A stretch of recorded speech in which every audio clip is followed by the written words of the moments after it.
Assalamualaikum warahmatullahi wabarakatuh dan selamat sejahtera kepada semua. Salam kasih, salam sayang, salam satu Malaysia. Hari ini kami akan menjalankan webinar dan membentangkan satu tajuk yang sangat hebat, jarang didengar namun dekat dalam kehidupan kita. Sebelum melangkah lebih lanjut, eloklah saya memperkenalkan diri saya terlebih dahulu.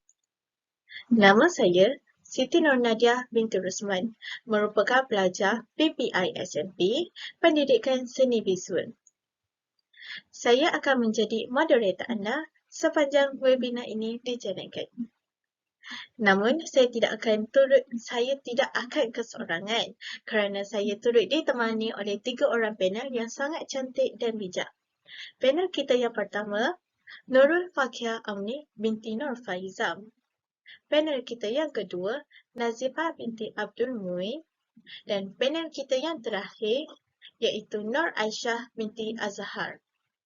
Saya harap kita semua diberi kekuatan oleh Allah SWT untuk terus bersama-sama dengan kami sehingga habis webinar ini dijalankan. Paling tidak, kita mendapat ilmu yang bermanfaat dari tajuk yang kami akan bincangkan. Hari ini kami akan membincangkan tajuk iaitu gelombang keutuhan wacana.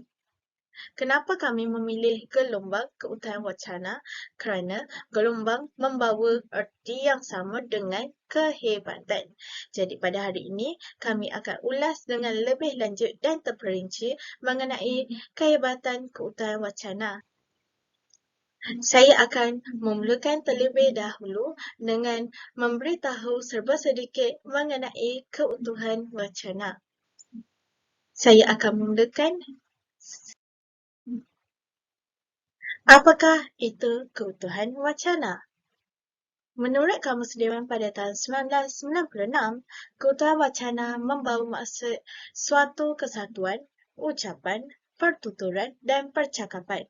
Manakala menurut Asma Haji Umar pada tahun 1986, keutuhan wacana membawa maksud keseluruhan kelahiran bahasa oleh penutur atau penulis yang menyumbang ke arah menjadikannya komunikasi lisan atau bukan lisan sebagai sesuatu yang bermakna. Terdapat 4 jenis keutuhan wacana, iaitu keutuhan semantik, keutuhan leksikal, keutuhan gramatikal dan keutuhan fonologi. Dan keempat-empat keutuhan ini mempunyai fungsi dan contoh yang berbeza. Keutuhan wacana ini amat penting bagi menentukan sesebuah wacana itu sama ada ianya berkualiti maupun tidak.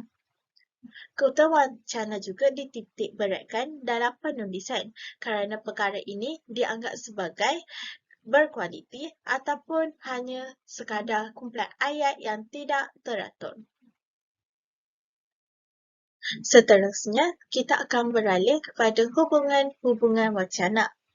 Hubungan-hubungan wacana ini terbahagi pula kepada 4 juga, iaitu hubungan dari aspek semantik, kedua, hubungan dari aspek leksikal, diikuti dengan hubungan dari aspek fonologi, dan yang terakhir, hubungan dari aspek gramatikal. Seterusnya, saya akan menerangkan mengenai keutuhan semantik. Semantik merupakan penggunaan bahasa yang dituturkan untuk menyampaikan sesuatu makna. Selain itu, semantik juga bermaksud makna ayat yang ditentukan oleh struktur permukaan dan konteks apabila ayat digunakan. Namun, semantik bukan sahaja merujuk kepada makna ayat, tetapi turut merujuk kepada perkembangannya yang disebut sebagai semantik sejarah. Oleh itu, keutuhan semantik ialah kepaduan makna dalam wacana. Keutuhan semantik ini terdiri daripada bahagiannya, antaranya ialah hubungan semantik umum. Keutuhan semantik berfungsi untuk memperlihatkan hubungan dalam beberapa bentuk ayat, antaranya ialah hubungan kebenaran kesahihan. Keutuhan gramatikal pula, terdapat 3 faktor yang mempengaruhi pertautan tata bahasa dalam sesebuah wacana yang utuh. Antaranya ialah kata penghubung dan menggariskan 3 fungsi kata penghubung. Antaranya ialah fungsi penghuraian.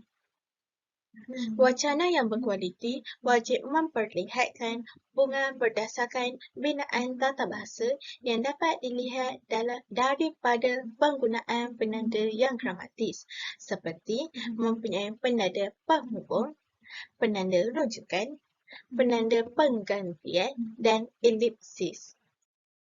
Keutuhan fonologi. Fonologi pula ditakdirkan sebagai suatu kajian tentang sesuatu bahasa, iaitu kaedah-kaedah yang terperinci yang akan menentukan sesuatu sebutan. Kita boleh merujuk menurut tokoh bangsa iaitu Abdullah pada tahun 1993. Fonologi ialah kajian bunyi-bunyi yang berfungsi dalam sesuatu bahasa.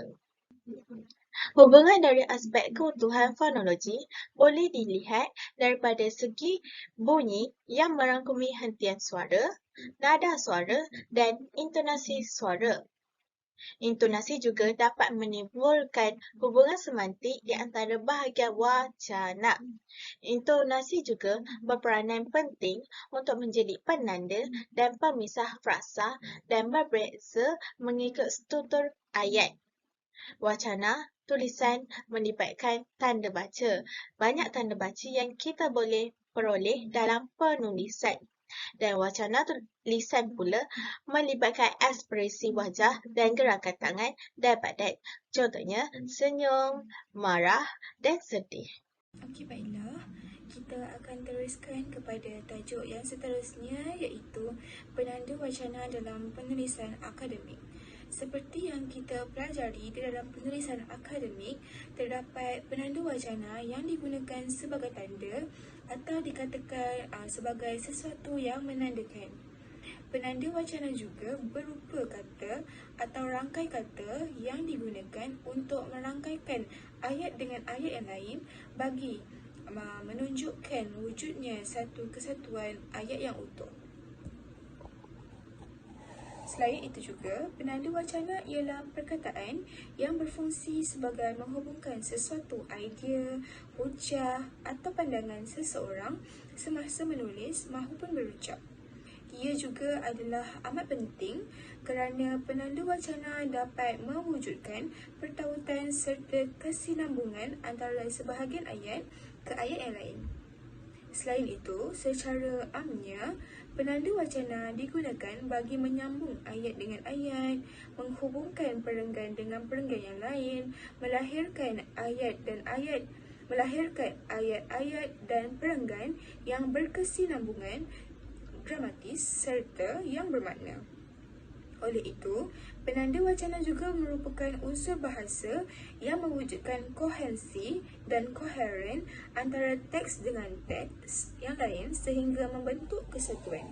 Seperti yang kita semua pelajari juga, koheren adalah sebuah wacana yang dikatakan baik apabila ayat-ayat yang dibina di dalamnya bergerak lancar dan mempunyai kesinambungan atau lebih dikatakan sebagai keterikatan antara ayat dengan ayat yang lain. Selain itu, koherensi pula bermaksud unit fikiran yang lengkap. Perenggan tersebut dapat menjalankan tugas-tugas yang dijangkakan, iaitu mengembangkan idea topiknya dengan sempurna dan lengkap. Menurut Harimurti Kridalaksana pada tahun 1982 mengatakan penanda wacana didefinisikan sebagai rangkai kata yang berfungsi menghubungkan sesuatu idea, hujah dan pandangan seseorang semasa menulis maupun berucap. Selain itu juga, beliau juga turut mengatakan penanda wacana adalah frasa yang dijadikan sebagai perangkai kata atau perangkai ayat untuk menentukan perkaitan atau kesinambungan antara satu idea dengan idea yang lain dalam sesuatu ayat maupun perenggan. Oleh itu, penanda wacana juga turut digunakan untuk memantapkan wacana dan mewujudkan pertalian isi atau maklumat pada perenggan pertama dan seterusnya.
Penanda kronologi dalam penulisan akademik pula, menurut Kamus Dewan edisi yang keempat, mengatakan kronologi merujuk kepada susunan peristiwa menurut berlakunya peristiwa berkenaan.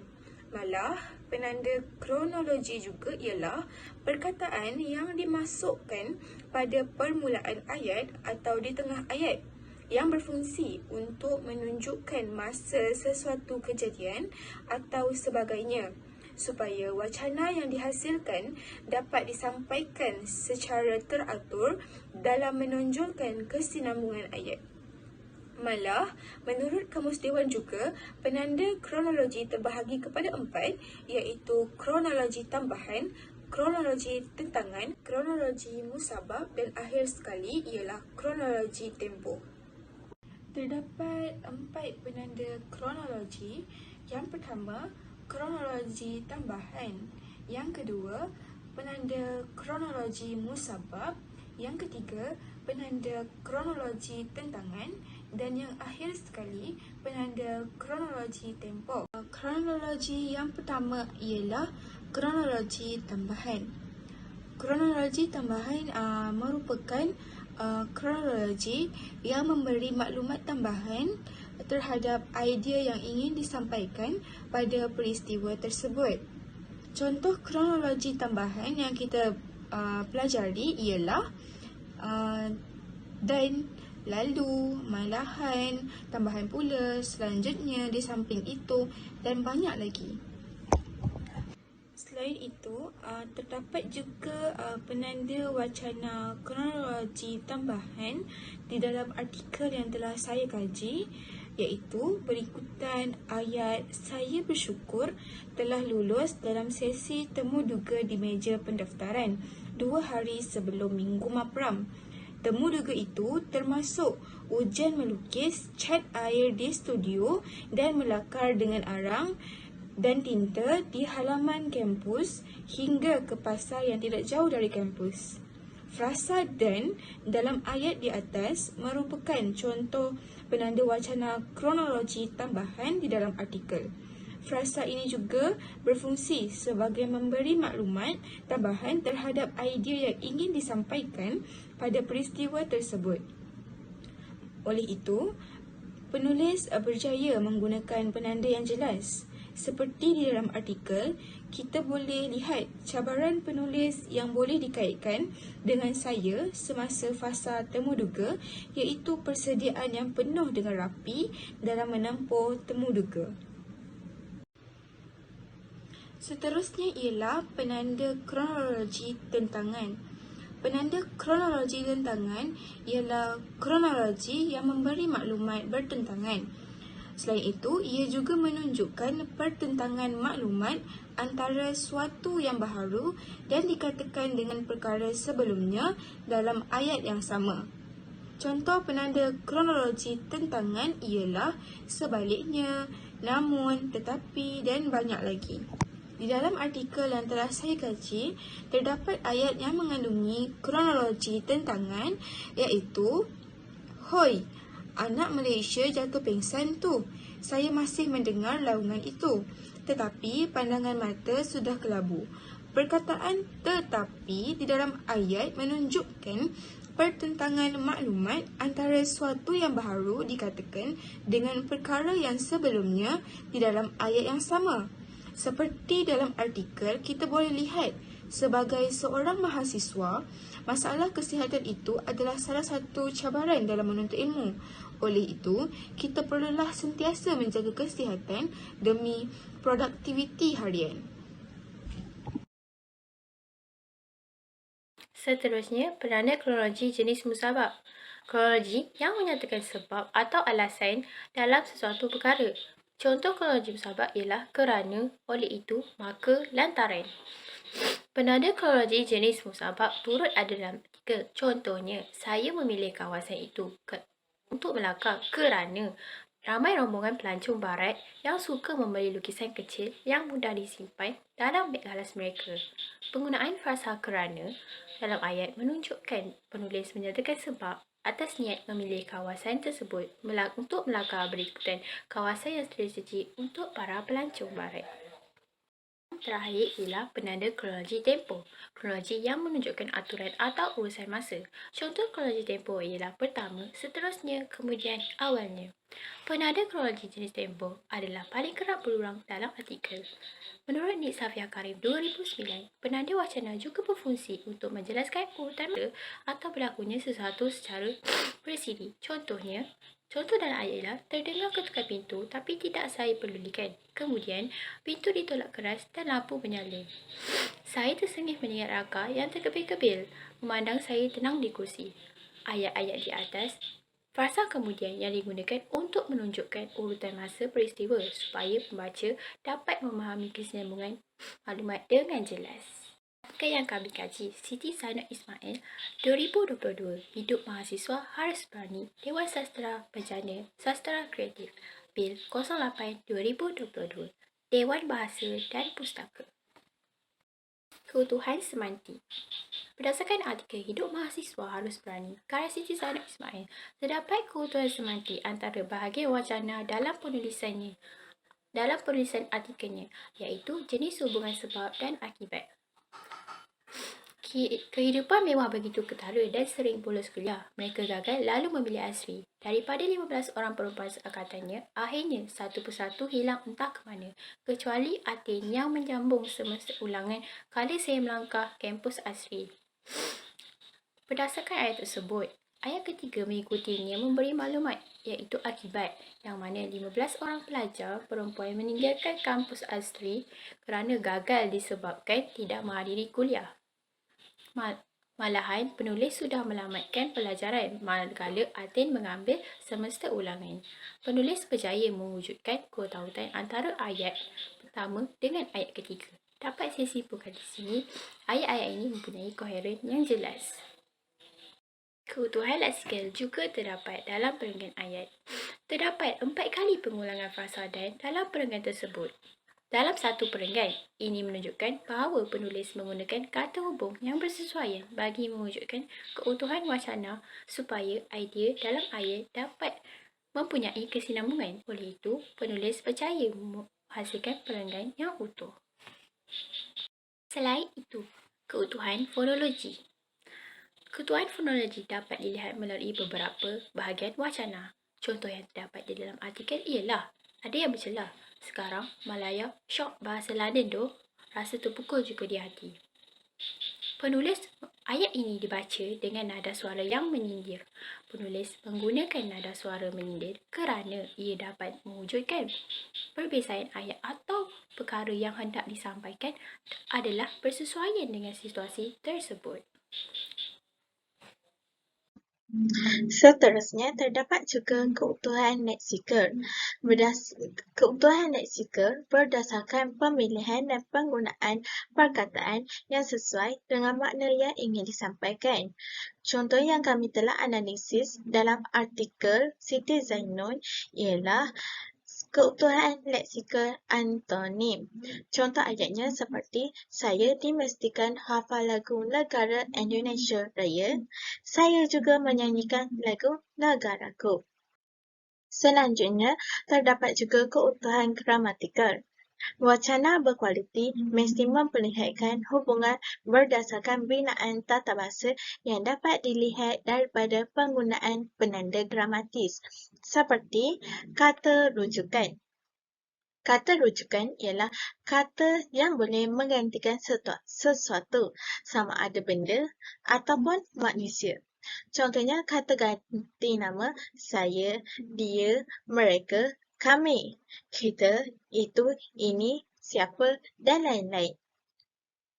Kami juga mendapati dalam artikel tersebut terdapat keutuhan gramatikal kata rujukan seperti kami berbaris berjalan berarah melewati lapangan, beralun-alun masuk ke Jalan Malioboro menuju ke Jalan Solong, lalu masuk ke simpang menuju ke Jalan Kaliurang.